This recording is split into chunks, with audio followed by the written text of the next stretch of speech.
Bom, galera, nesse vídeo a gente vai comentar algumas coisas que estão acontecendo no Sport Clube Corinthians Paulista, as últimas notícias que saíram, enfim, você vai acompanhar tudo aqui agora, tá? Vamos ver só um vídeo aqui rapidinho do que tá repercutindo também do Dinei, falou sobre SAF no Corinthians, o Mano no programa do Beijo. Vamos ver só um pedacinho aqui, a gente já vai começar a comentar algumas coisas e também o Jorge Igor falou. Vamos ver aí, a gente comenta aqui, peraí. Será que virasse SAF? Antes eu era contra, mas agora eu tô ficando a favor. Eu tinha certeza que o Dinei ia responder isso, porque isso, na minha opinião, a leitura que eu venho fazendo faz tempo é essa. Hoje, se você fizesse uma pesquisa 6 meses atrás com o torcedor do Corinthians, você gostaria que virasse SAF? Não. Eu acho que 97% ia falar não. Aí, o que eles fazem? Eles semeiam o terror, a desgraça, a terra arrasada. Tem gente que tá lá dentro do Parque São Jorge assim, ó. Ah, isso tem, sem dúvida. Por quê? Porque fala assim, os caras estão se matando. E aí vem o Dinei, vem eu, vem o Mano, vem o torcedor do Corinthians e fala, não tem solução, vai ter eleição, quem é candidato? Aí tira um, tira outro, bota todos os caras de antes. Pra quê? Hoje, se você fizer uma pesquisa pro torcedor do Corinthians, você quer que vire SAF? Eu não posso falar, mas é uma metáfora, mas eu acho que hoje esse número já deve estar... Mas você gostaria que virasse SAF hoje? Eu sempre fui contra virar SAF. Mas, cara... Mas hoje. Eu tô na mesma do Dinei. Presta atenção. Você não tem gente competente, você não tem gente qualificada. Quem tá lá não quer o bem do Corinthians. Sim. Eu não vejo uma mente brilhante entrando lá e falar, olha, chegou um cara que a gente pode acreditar. Não tem quem acreditar no Corinthians. Não, mas é que tá, Benja, vocês estão analisando aqui o micro, olha, porque numa dessa vira SAF melhora. Gente. Não falei que melhora. Não, falei que eu não tô vendo a alternativa. Então, mas é o pensamento do torcedor. Assim, mas acompanhem o raciocínio. Tem muita gente, Dinei, que tá querendo adoecer ainda mais o paciente. Isso daí é fato, porque isso é estratégia para muita gente dentro de clube quando quer virar realmente SAF. Se hoje acontece, por exemplo, de virar SAF, cara, vocês podem ter certeza absoluta. O cara mais próximo de pegar esse projeto aí é o Kia. E vindo o Kia, você acha que tá quem junto com ele? E se ele não for o cara direto, o cabeça, o testa de ferro, Dinei, ele tá por trás, gente. Ele tá por trás. Então, muitas vezes, quando as pessoas falam, tem que virar SAF, tem gente dentro do Corinthians que é adepta dessa ideia sim. Vamos lá. Aqui tá o grande problema de você fazer o Corinthians ser uma SAF. Vai parar na mão de quem? Entende?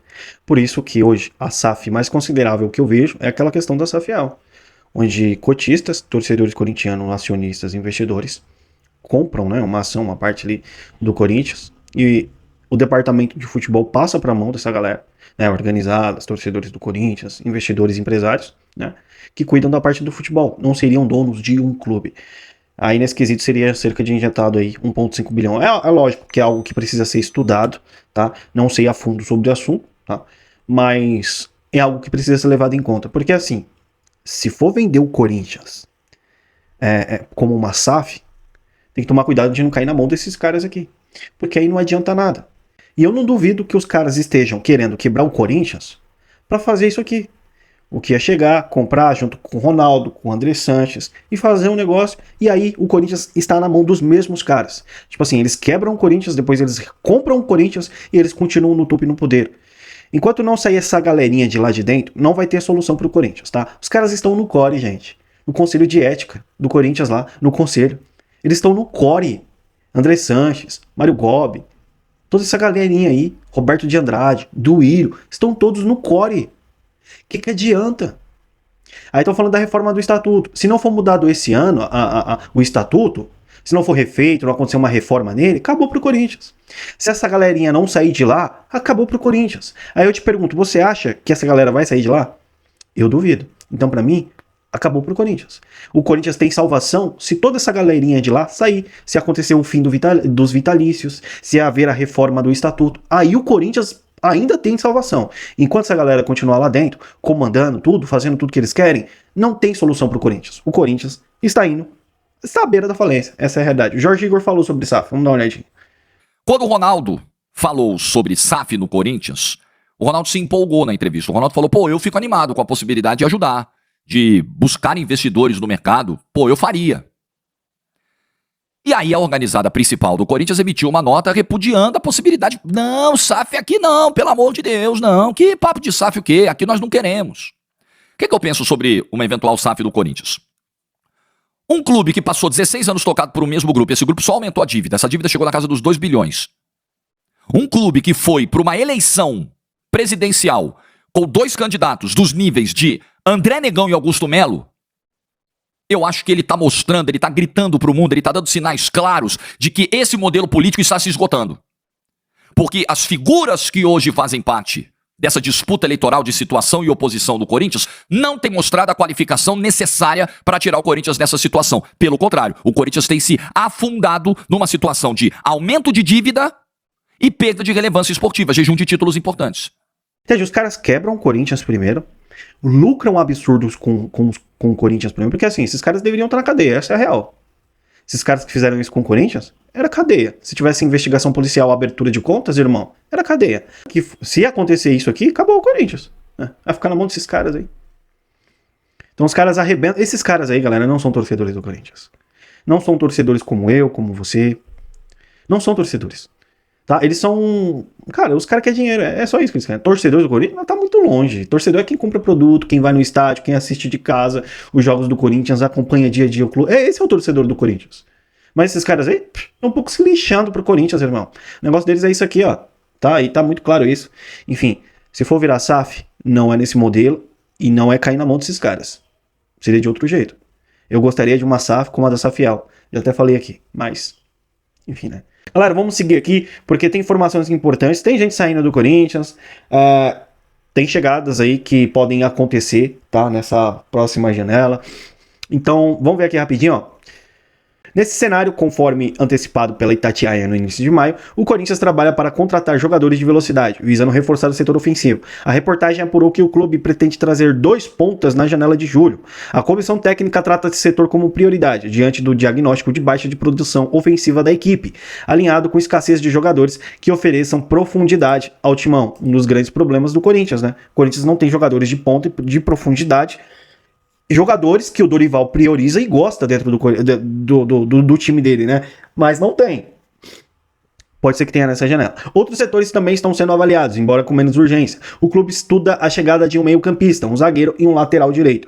A zaga chegou a ser... Aí tem a questão do Igor Vinícius, né? O lateral direito que pode estar chegando no timão. A zaga chegou a ser tratada como prioridade pelo departamento de futebol, especialmente durante a passagem de Ramon Dias. No entanto, a percepção interna é que, sob o comando de Dorival Júnior, o sistema defensivo passou a oferecer mais segurança, com os zagueiros se sentindo menos expostos. Ainda assim, há um entendimento de que o elenco carece de opções realmente confiáveis no setor defensivo. E aí fala aqui na reportagem que alguns jogadores podem ser negociados, tá? Como o volante Rian, o lateral direito Léo Maná, que não contam com prestígio junto à comissão técnica, e também como é que é o nome dele? O Charles, né? Pode estar de saída aí do Corinthians, tá? São algumas saídas que podem acontecer. Ainda a reportagem fala aqui, tô resumindo pra vocês pra não ficar lendo, a reportagem ainda fala aqui que jogadores importantes do elenco, tá? Essencial do time do Corinthians podem sofrer investidas, como Rodrigo Garro e o Yuri Alberto. Sofrer investidas, e dependendo da investida, o Corinthians pode não conseguir segurar esses jogadores, segundo a reportagem da CNN Itatiaia. Então, peraí. Desculpa, irmão. Se o Corinthians não conseguir segurar o Garro, é o cara que, assim, faz esse time jogar o Garro. Precisa segurar o cara. Se não segurar esse cara aí, irmão, e aí? O que acontece com esse time do Corinthians? Eu espero que não aconteça uma debandada de jogadores importantes no Corinthians, porque se isso acontecer, acabou o Corinthians em 2025, tá, galera? Acabou. Eu dificilmente acho que o Corinthians conquiste alguma coisa já com esse time atual aqui, e pela crise política interna institucional que a gente vive. Eu já acho difícil conquistar alguma coisa. Imagine sem esses caras aqui. Sem os jogadores mais importantes da equipe. Acabou. Tá? Outra polêmica que saiu aqui, que tá todo mundo falando, né? É de 15 dias que o Corinthians deu aí pra galera devido ao Mundial de Clubes. E vamos lá. O Marcão colocou aqui, ó. É inacreditável 15 dias de folga. Realmente o Corinthians é terra de ninguém. Onde trabalhar parece ser ofensivo. Analisem, já tiveram 30 dias de férias e 6 meses depois ganham mais 15 dias jogando um futebol medonho. Realmente estamos fadados a passar vergonha. Bom, precisamos deixar claro aqui o Marcão da Fiel. O Corinthians deu 15 dias de férias para os jogadores ao final do ano passado. Os jogadores não tiveram 30 dias de férias. Regra de CLT. Não tem o que falar, irmão. Os caras têm obrigação de tirar férias. Porque é uma regra trabalhista. Os caras precisam e devem tirar férias. Agora sim, eu concordo que esses caras deveriam trabalhar. É lógico que eles deveriam trabalhar muito mais. Esse seria um tempo interessante para os reforços que vierem chegar né? Já começar a treinar com a equipe e o Dorival Júnior achar um padrão de jogo pra essa equipe, que ele vem demonstrando que não achou até agora. Um modelo de jogo, deixar esses jogadores taticamente melhores dentro de campo. Sim, óbvio, eu entendo, eu gostaria disso também, dos caras trabalharem, focarem e voltarem diferente após essa pausa aí, que eu acho boa a pausa, porque a gente tava, quando estava uma zona nesse período aqui, tá? Então, eu acho sim interessante isso, mas é uma regra da CLT, os caras precisam tirar mais 15 dias de folga, tem que tirar, irmão, não tem muito o que falar. Não tem muito o que falar, é regra de CLT, entendeu? Então eu acho que o Marcão da Fiel se precipitou aqui ao falar essas coisas, tá? Galera, deixa seu like, a gente vai voltar na próxima com mais repercussão de tudo que acontece dentro do Corinthians, bastidores, jogos, vai ter difícil, hein? Jogos daqui a 30 dias aí do Corinthians, vai ter o contra o Grêmio agora, vou voltar quinta-feira para se preparar contra o Grêmio, e depois vai ter essa pausa de quase um mês sem jogo, galera. O bagulho é louco. Bom, a gente volta aí com mais repercussão do Corinthians, do que tiver acontecendo. Deixa seu like, se inscreva no canal, a gente volta na próxima, beleza? Um grande abraço, até mais e vai Corinthians!